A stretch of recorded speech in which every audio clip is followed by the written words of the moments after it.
우리 모두는 믿음으로 살고 싶어 합니다. 믿음으로 살기 위해서 열심히 예배도 드리고 성경 말씀도 읽고 배웁니다. 기도 또한 내가 할 수 있는 최선을 다해서 기도합니다. 그렇지만 좀처럼 우리들의 믿음이 큰 믿음이 되지를 못합니다. 왜 그럴까요? 그런 부분에 대해서 우리는 고민해 보지만 쉽게 답을 찾을 수가 없습니다.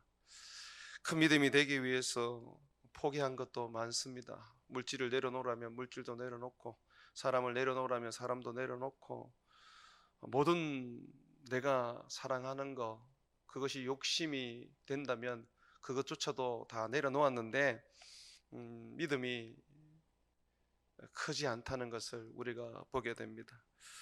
오늘 본문 말씀에 주님께서는 믿음 없는 제자들을 꾸짖으십니다. 네, 이 꾸짖음 속에 저는 좀 의문을 가졌습니다. 왜 예수님이 꾸짖으시지? 광풍이 호수에 내리쳐서 파도가 일어나고 이 파도가 배에 들어와서 배가 지금 침몰하게 된 아주 위태위태한 상황인데 제자들이 예수님을 깨워서 살려달라고 구원해달라고 하는 것이 왜 믿음 없는 일이라고 예수님은 말씀하시지 하는 그런 의문을 가졌습니다. 여러분 한번 보십시오. 23절입니다. 행선할 때에 예수께서 잠이 드셨더니 마침 광풍이 호수로 내리침에 배에 물이 가득하게 되어 위태한지라. 지금 예수님을 깨울 그런 시간이 벌써 지나간 겁니다. 배에 물이 가득합니다. 침몰하기 그냥 직전입니다. 그렇다면 예수님을 깨워야죠. 24절에 보면 제자들이 우리의 기대처럼 예수님을 깨우죠. 제자들이 나와 깨워 이르되 주여 주여 우리가 죽겠나이다 한데 예수님이 이제 깨십니다. 예수께서 잠을 깨사 바람과 물결을 꾸짖으시니 이에 그쳐 잔잔하여지더라. 여기까지만 딱 되면 제가 볼 때는 제자들이 참 믿음으로 예수님을 깨웠구나. 그래, 어렵고 힘들 때는 예수님 찾아야지. 성경에도 분명히 말하고 있지 않느냐. 환난 때에 나를 부르라. 그러면 내가 응답하겠다. 고난 중에 나를 찾아라. 내가 저를 건져내겠다. 그러지 않습니까? 그 제자들이 그 말씀에 딱 부합하도록 했단 말이죠. 근데 말씀은 이어서 이렇게 말합니다. 25절에 제자들에게 이르시되 너희 믿음이 어디 있느냐? 너희 믿음이 어디 있느냐? 예수님께서는 자기를 깨운 이 제자들을 책망하십니다. 우리가 이 부분에서 이제 믿음이 뭔지를 찾아내어야 합니다. 우리가 볼 때는 아무런 문제가 없는 사건인 것 같은데 제자들이 예수님을 깨운 것은 정당한 그들의 어떤 간구고 믿음인 것 같은데 주님은 그 믿음이 아니라고 말씀하고 계시거든요. 그렇다면 뭐가 믿음이지요? 이걸 우리가 지금 찾아야 하는 것입니다. 예수님을 깨웠던 이 제자들, 이들은 예수님을 깨운 것이 문제가 되지는 않았습니다. 그거는 당연한 우리들의 권리고 그것은 믿음의 행동입니다. 그런데 이 제자들이 예수님을 깨울 때 그들의 마음 상태가 어땠냐라는 겁니다. 그들의 상태를 보게 되면 그들의 말에서 볼 수 있는데 24절에 보십시오. 주여 주여 우리가 죽겠나이다. 주여 주여 우리가 죽겠나이다. 이들은 지금 주님 앞에 구원해 달라고 주님을 깨운 것입니까? 아니면 주님을 향하여서 원망을 하고 있는 것입니까? 주님, 우리는 너무 고통스럽습니다. 왜 가만히 계십니까? 지금 어떻게 주님 주무실 수 있습니까? 우리는 지금 죽을 것만 같은데 왜 잠잠하십니까? 이들의 말에는 주님을 향한 불신이 담겨져 있습니다. 한번 보시죠. 마가복음 4장 38절에 보게 되면 똑같은 사건인데 거기에는 아주 더 정확하게 표현을 하고 있습니다. 예수께서는 고물에서 베개를 베고 주무시더니 제자들이 깨워 이르되 선생님이여 우리가 죽게 된 것을 돌아보시지 아니하시나이까 하니. 자, 이 말을 보면 정확하게 알겠죠. 왜 주님 우리를 돌봐주지 않습니까?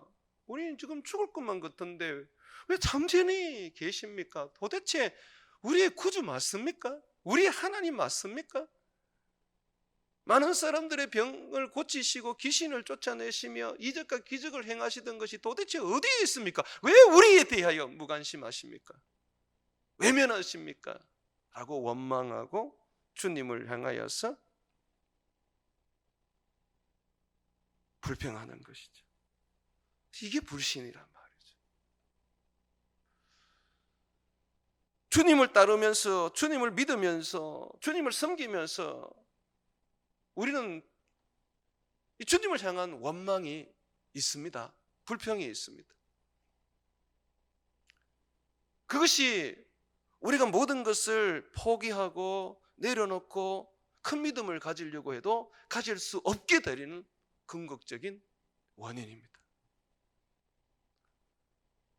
이스라엘 백성들이 40년 동안 광야에서 살 때 하나님은 하늘에서 만나로 먹이셨고 반석에서 생수가 터져 나오게 해서 마시게 했습니다. 발이 부르트지 않고 의복이 해하지 않았습니다. 먹고 사는 부분에 있어서 전혀 문제가 없었습니다. 사막의 그 뜨거운 낮에는 구름으로 그들을 가려 시원하게 해주셨고 추운 밤에는 불기둥으로 따뜻하게 해주셨습니다. 하나님이 그를 지키시고 그들을 보호하셨음에도 불구하고 늘 원망하고 늘 불평하고 늘 죽겠다 그랬습니다. 결국 하나님은 그들을 가나안 땅에 들여보내지 않았습니다. 우리들의 믿음에 있어서 우리의 믿음을 무너뜨리는 요소가 바로 이 불평과 원망이라는 것이죠. 제자들은 주님을 향해서 지금 불평하고 원망한 것입니다. 광풍이 호수에 내리쳐서 파도가 크게 일었어. 그 파도가 넘쳐나 배에 들어가 배가 물로 가득하여 침몰하는 그런 상태가 되었을 때 주님을 깨운 건 아무 문제가 안 됩니다. 그건 당연한 겁니다. 그게 믿음입니다. 깨워야 됩니다. 주님 앞에 살려달라고 예언하는 거 아무런 문제가 되지 않습니다. 그런데 주님을 향해서 왜 우리를 돌아보지 않느냐고, 왜 우리를 외면하시냐고, 마치 주님이 자기들을 버려두고 그저 잠만 주무시는 그런 나쁜 주님으로 만들어버리는 것, 그 원망과 불평이 주님께 큰 책망을 받았던 것입니다. 여러분, 주님은 하나님이십니다. 육체를 입고 이 땅에 오셨다 할지라도, 육체의 피곤함으로 말미암아 잠이 드셨다 할지라도 잠을 주무시는 분이 아니십니다. 육체의 잠은 드셨는지 몰라도 영이신 하나님, 그의 영은 항상 깨어 있습니다. 시편 121편 3절과 6절에 보게 되면 여호와는 너를 실족하지 아니하게 하시며 너를 지키시는 이가 졸지도 아니하시리로다. 이스라엘을 지키시는 이는 졸지도 아니하시고 주무시지도 아니하시리로다. 여호와는 너를 지키시는 이시라. 여호와께서 내 오른쪽에서 내 그늘이 되시나니 낮의 해가 너를 상하게 하지 아니하며 밤의 달도 너를 해하지 아니하리로다. 여호와께서 너를 지켜 모든 환난을 면하게 하시며 내 영혼을 지키시리로다. 주님은 절대로 우리를 버려두지 않습니다. 마치 잠든 것처럼, 마치 없는 것처럼 아무런 역사도 말씀도 없이 침묵하고 계실 때가 많지만 주님은 나를 지키시고 있고 나를 보호하시고 있고 주님은 나를 사랑하고 계시는 것입니다. 하루는 예수님께서 제자들을 배에 태워서 호수 건너편으로 먼저 가게 하셨습니다. 그리고 예수님은 그 길로 산에 올라가서 기도를 하셨는데 제자들이 호수를 건너가던 중에 큰 풍랑을 만났습니다. 배를 아무리 저어도 배가 진행해 가지를 못하는 거죠. 얼마나 위태로웠는지 이 제자들이 곧 죽을 것만 같았습니다. 근데 그때 성경은 이런 이야기를 합니다. 예수님께서 산에서 기도하시는데 제자들이 풍랑으로 인하여 힘겨워하는 모습을 보고 계셨다고 말합니다.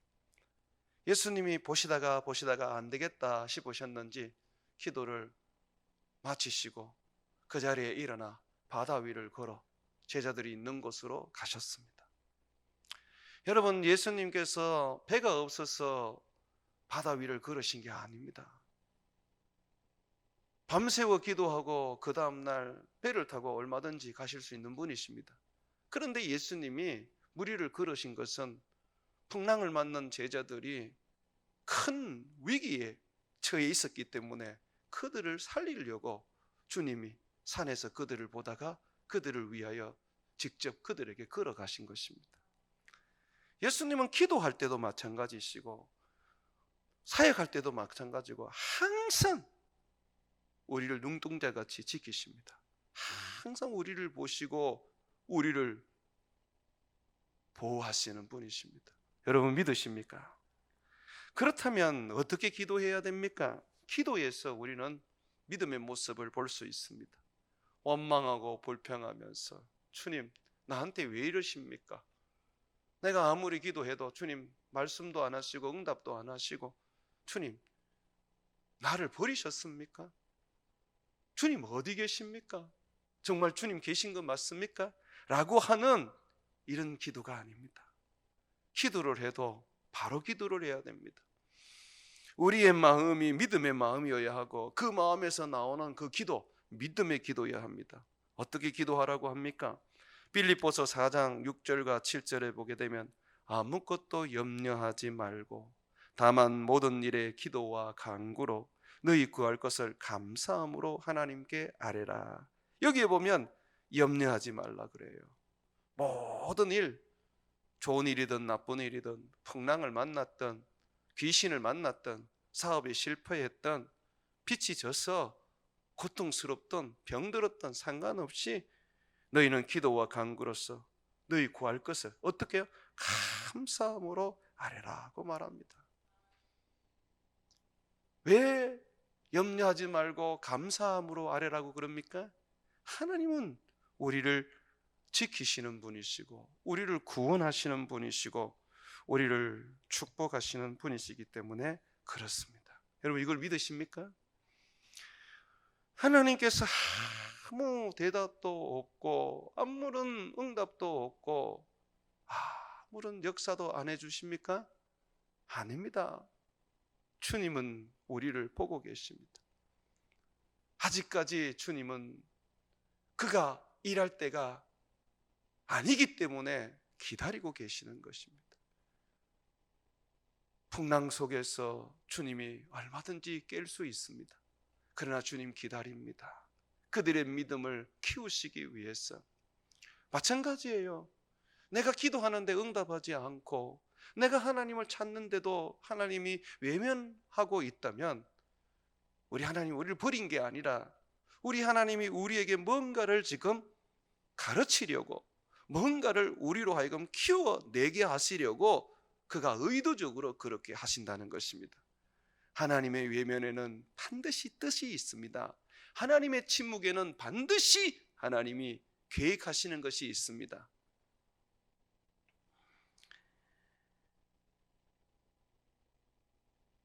하나님께서는 믿음으로 기도하고 감사함으로 기도하는 사람, 그 사람을 붙잡아 주십니다. 빌립보서 4장 6절에서 7절 말씀 가운데 7절을 보면 이렇게 결론을 내립니다. 그리하면 모든 지각에 뛰어난 하나님의 평강이 그리스도 예수 안에서 너희 마음과 생각을 지키시리라. 내가 염려 없이 기도해라. 감사함으로 아뢰라. 그리하면 마음과 생각을 지킨다 그랬어요. 그런데 우리는 이 앞에 거는 없고 염려는 엄청나게 하고 감사는 없이 불평과 원망만 가득하면서 늘 바라보는 게 하나님, 나를 평안하게 해주십시오. 나를 근심 없게 해주십시오. 하나님, 나를 축복하게 해주십시오. 하나님, 나를 지켜주십시오. 이렇게 기도한단 말이에요. 그런데 여러분, 우리의 마음을 하나님의 평강으로 지켜지는 그 하나님의 축복에 그것은 반드시 조건이 따릅니다. 아무것도 염려하지 말고 다만 모든 일에 기도와 간구로 너희 구할 것을 감사함으로 아뢰는 것이죠. 감사가 없었던 이 제자들, 왜 그들은 감사하는 마음이 없었습니까? 주님이 자기를 버렸다고 생각하고 있기 때문이죠. 풍랑 속에서 살려고 발버둥 치는데 아무것도 손소주지 않는 그 주님에 대한 원망이 있었던 것이죠. 여러분, 주님은요, 우리가 감사함으로 기도하기를 원합니다. 아무것도 염려하지 말고 그냥 주님 믿고 믿음으로 우리의 구할 것을 구하는 것을 원합니다. 여러분, 하나님은 항상 준비된 응답을 가지고 계십니다. 그런데 문제는 뭐냐면 내가 기도를 하지 않는다는 것, 기도를 해도 의심 가운데 기도하고 불평과 원망으로 기도하고 감사가 없다는 것이죠. 지난 월요일부터 40일 선교를 위한 작전 기도를 시작했습니다. 교회에서 작전 기도를 할 때마다 참 많은 기적들이 개인적으로나 교회에 일어났습니다. 교회 전체적으로 저는 40일 작전 기도를 하지 않습니다. 자원하는 마음을 가지고 있는 사람들과 함께 그냥 같이 기도를 합니다. 기도하는 사람들, 그들을 통해서 하나님께서 주실 그 능력이 참 크십니다. 이 기도를 하는데 선교지에 어려움들이 있기 때문에 작전 기도를 하는 겁니다. 미얀마의 이준석 선교사 같은 경우에는 언어 다 배우고 학교에서 태권도 선생님으로 초빙을 해서 거주 비자를 받았지만 1년 동안 학교가 문을 열지를 않았습니다. 그러니까 비자가 만료가 되고 더 이상 거기 있을 수가 없게 된 것이죠. 그래서 이준석 목사 같은 경우에는 기다리다가 안 되니까 어떻게 내가 이곳에서 복음을 전하는 그런 거주증을 받을 수 있을까? 그래서 이제 태권도 도장을 해야 되겠다 하면서 태권도 도장을 준비를 하고 있었습니다. 마당이 있는 곳에서 이제 마당에서 태권도 도장을 하겠다. 마당에 있는 집을 하나 얻어서 이제 하려고 하는데 그것도 허가가 나는 것이 만만치 않거든요. 또 지금의 거기는 내전이 있어서 행정적으로나 모든 부분에 있어서 참 어려운 곳이지 않습니까? 그러니까 참 괴로운 거예요. 거기에 최현석 사모님 같은 경우에는 왜 이렇게 하나님이 우리에게 이 선교를 하겠다는 우리들에게 이렇게 어려움을 주실까? 겪어보지 못한 이 고통을 우리로 하여금 겪게 하실까라는 그런 주님 앞에서의 눈물이 있었습니다. 그게 불평이나 원망이 아닙니다. 그러면서 주님 앞에 눈물을 흘리면서 그럴지라도 주님, 우리는 선교하겠습니다. 주님, 그럴지라도 우리는 이곳에서 주를 위해서 살겠습니다 하고 그렇게 엎드리고 있었어요. 그래서 교회가 기도를 하기 시작했더니 어제 연락이 온 겁니다. 어제 연락이 왔는데 학교가 이제 문을 열기로 했다는 거죠. 학교가 문을 열기로 했고, 그리고 교장 선생님이 자기를 불러서 이제 태권도를 가르쳐 주십시오 하고 그렇게 요구를 하더라는 겁니다. 깜짝 놀랐던 거죠. 우리 교회가 선교를 위해서 기도하기 시작했다는 거 그 선교사님이 알고 있더라고요. 그런데 기도하자마자 얼마 되지 않아서 하나님께서 그 일들을 보여주시는 거죠. 여러분, 이걸 가르쳐서 준비된 응답이라 그러는 거예요. 너희가 얻지 못하면 구하지 아니함이라 그랬거든요. 그렇다면 구하면 주신다는 거예요. 그러니 우리가 합심해서 구했더니 하나님이 주시지 않아요? 김태성 목사님이 캄보디아로 들어가셨어요. 어제 밤늦게 문자가 왔는데, 목사님 캄보디아 잘 들어왔습니다. 그런데 목사님, 제가 기쁜 소식을 전하겠습니다. 우리 성선교사님 내외가 아이들을 넘어서 어른들을 전도해서 예수 믿게 해서 그곳에서 예배를 드리고 싶어 했습니다. 아시죠? 내가 잘 알고 있죠.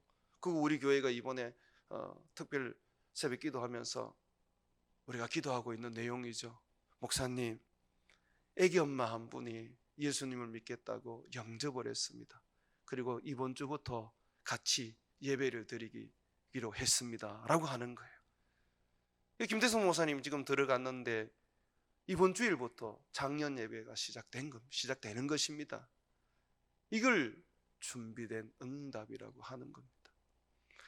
그렇습니다, 여러분. 주님은 풍랑 속에서 광풍이 몰아쳐도 급한 죽을 것만 같은 그런 상황이라도 우리로 하여금 말씀하십니다. 너 염려하지 마라.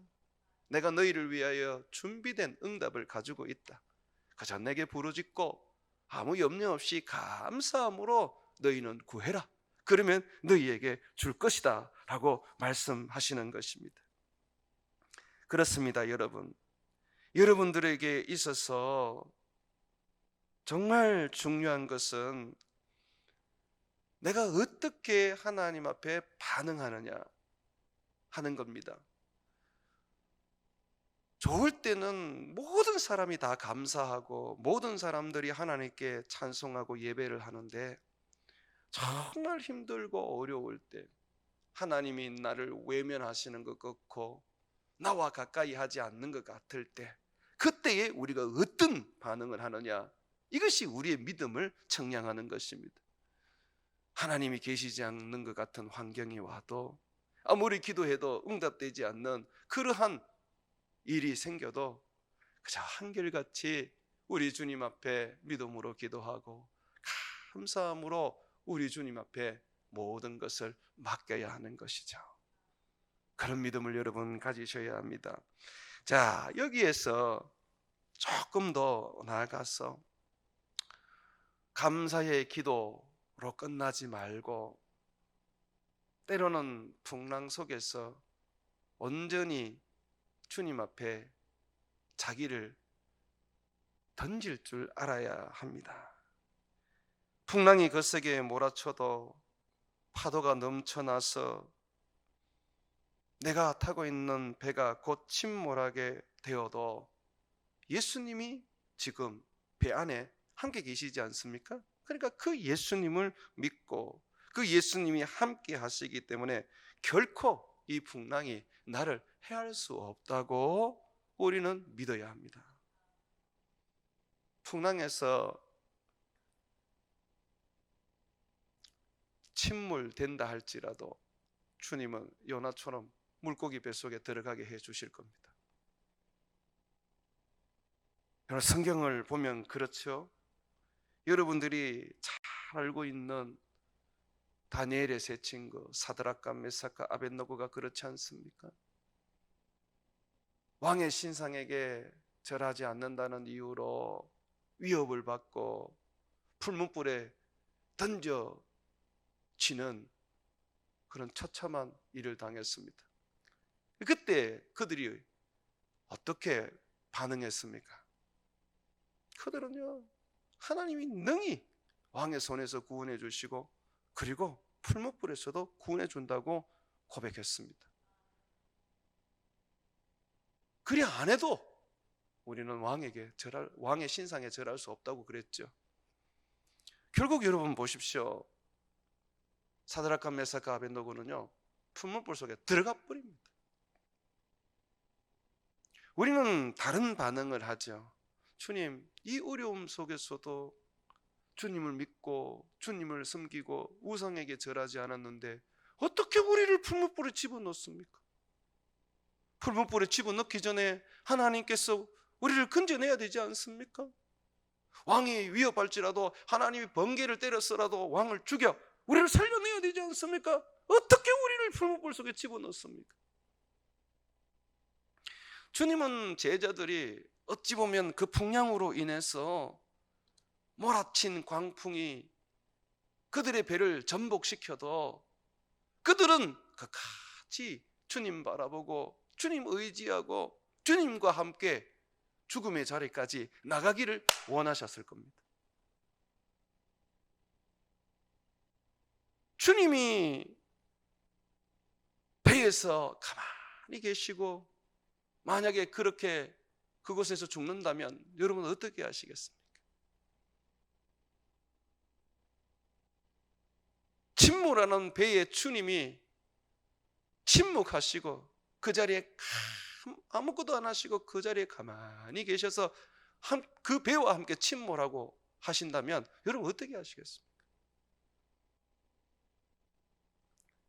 여기서 우리는 믿음을 볼 수 있는 겁니다. 바울은 나는 주님과 함께 죽기도 하겠고 나는 주님과 함께 살기도 하겠다. 내가 살아도 주를 위하여 살고 죽어도 주를 위하여 죽겠다 그랬어요. 주님은 우리에게 실질적으로 나와 함께 죽자고 말씀하십니다. 십자가 지고 오라는 게 바로 그거 아닙니까? 너희는 내가 준 너희 십자가 지고 오라 그러잖아요. 십자가를 지고 가는 것은 골고다 언덕까지입니까? 지고 갔으면 골고다에서 못 박혀 죽어야 되는 거 아닙니까? 주님이 우리에게 원하는 믿음이 그 믿음이에요. 근데 우리는 항상 그러죠. 에이, 주님이 우리를 죽이시겠어? 에이, 주님 죽으셨으면 됐지 뭐 나는 뭐 말도 안 되는 일이지. 나는 살라고 예수님 믿었는데, 나는 복 받으려고 예수 믿었는데, 나는 잘 되려고 예수를 믿었는데 내게 이런 어려움이 계속 임하면 말이 안 되는 거지. 믿는다고 하는 사람에게 이렇게 하나님이 고통을 주시면 안 되지 라고 하는 거, 이게 우리의 모습이잖아요. 그런데 하나님은 우리에게 말합니다. 하나님은 우리와 함께 때로는 죽음 가운데에 들어가시기를 원하십니다. 죽어야 부활이 있지요. 병들어야 고침이 있지요. 망해야 소생함이 있지요. 그러므로 주님은 우리에게 주시는 모든 일에 있어서 흥하게 하실 때도 있고 망하게 하실 때도 있고 건강하게 하실 때도 있고 병들게 하실 때도 있고 살게도 하실 때도 있고 죽게도 하실 때가 있는데 어떠한 상황에서든지 주와 함께 갈 수만 있고 주와 함께 있을 수만 있다면 우리는 그걸 선택해야 합니다. 그것이 믿음입니다. 무엇이 기복주의고 무엇이 번영주의입니까? 내가 잘되고 형통하고 모든 것들이 복만 되는 거, 그게 기복주의 아닙니까? 주와 함께 죽을 수도 있고 주와 함께 살 수도 있고 주와 함께 버릴 수도 있고 주와 함께 가질 수도 있는 큰 믿음, 그 믿음이 바로 참된 예수님이 원하는 믿음인 것입니다. 사랑하는 여러분, 우리는 주를 위해 살다 보면 망할 수도 있습니다. 죽을 수도 있습니다. 우리는 그것을 받아들여야 합니다. 여러분, 정말 우리가 죽는 것이, 망하는 것이, 그게 정말 망하는 것이고 진짜 죽는 것일까요? 아닙니다. 여러분, 예수님이 어떤 분이십니까? 성경은 예수님은 창조주, 만물을 다스리시는 하나님이라고 말합니다. 골로새서 1장 15절에서 17절에 보게 되면 그는 보이지 아니하시는 하나님의 형상이시요, 예수님을 말합니다. 모든 피조물보다 먼저 나신 이시요, 만물이 그에게서 창조되되 하늘과 땅에서 보이는 것들과 보이지 않는 것들과 혹은 왕권들이나 주권들이나 통치자들이나 권세들이나 만물이 다 그로 말미암아 그를 위하여 창조되었고, 이 모든 것이 예수님을 위해서 창조되었다 그래요. 또한 그가 만물보다 먼저 계시고 만물이 그 안에 함께 섰느니라. 예수님께서는 만물을 창조하신 분, 모든 만물은 예수님을 위해서 존재하는 것, 모든 만물들은 예수님 안에 있다고 말해요.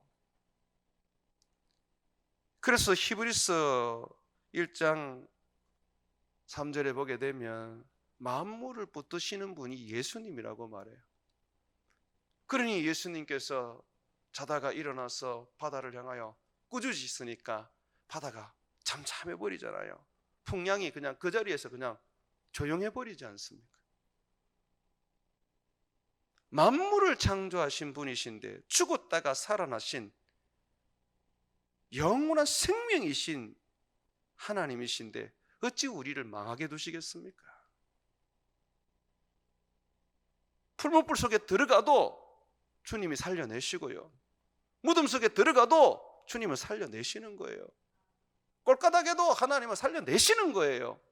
그러니 주님이 내 곁에 있다면 아무런 말씀하지 않으시고 그냥 잠자는 것만 같이 그렇게 하셔도 우리는 염려할 거 없습니다. 그냥 주님 붙잡고 주님과 함께 죽음의 자리까지 가는 것입니다.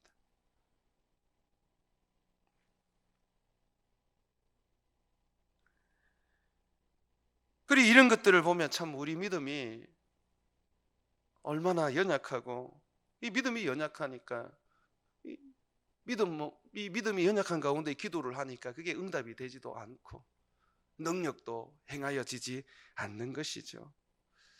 믿음만 있으면 참 놀라운 일들을 이룰 수 있는데 우리는 그 믿음이 없는 거예요. 복 받는 거에 대해서는 얼마나 큰 확신을 하는지 그게 믿음이 아닙니다. 그리스도와 함께 죽어야 됩니다. 그리스도와 함께 망하는 것입니다. 거기까지 우리가 우리 자신을 내어드려야 되고, 그것을 받아들일 때에 주님은 우리에게 새로운 역사를 일으킬 수 있는 것입니다. 자, 또 이 마지막으로 제가 주님이 원하는 그 믿음이 뭐냐? 주님께서 제자들을 꾸짖으셨죠. 꾸짖으셨는데 제자들은 주님과 함께 하면서도 믿음을 활용하지를 못했어요. 물론 믿음이 없어서 그렇지요. 마태복음 21장 21절과 22절에 보게 되면 만일 너희가 믿음이 있고 의심하지 아니하면 이 무화과 나무에게 된 이런 일만 할 뿐 아니라, 자, 잘 들으십시오. 이 산들어 들려 바다에 던져지라 하여도 될 것이요. 우리가 말로 산을 향해서 산아 들려서 바다에 던져져라 라고 말한다면 그대로 된다고 말합니다. 너희가 기도할 때에 무엇이든지 믿고 구하는 것은 다 받으리라 하시니라. 사람 몸에 들어간 귀신을 향하여 예수 이름으로 나가라고 명령했을 때 귀신이 나가지 않습니까? 주님은 제자들이 자기를 위협하는 바다를 향해서, 풍랑을 향해서 믿음으로 꾸짖기를 원하셨습니다. 내가 예수 이름으로 명하노니 바다야 잠잠하라 하고 그렇게 명하시기를 주님이 원하셨어요. 근데 아무도 그걸 못해요. 그냥 그 파도를 어떻게 하든지 피하려고 그냥 피하기만 하고 어떻게 하든지 거기에서 벗어나려고만 하고 있는 거죠. 맞서워서 이기려고 하지 않는 것이죠. 문제가 생겼을 때, 어려움이 생겼을 때 주님 앞에 와서 엎드려야 됩니다. 그런데 엎드리기만 한단 말이죠. 그 문제를 향하여서 씨름해서 이기려고 하지 않는단 말입니다. 야곱이 약복강에서 천사를 만났을 때에 간구만 했습니까? 씨름했지 않습니까? 하나님을 이겼지 않습니까?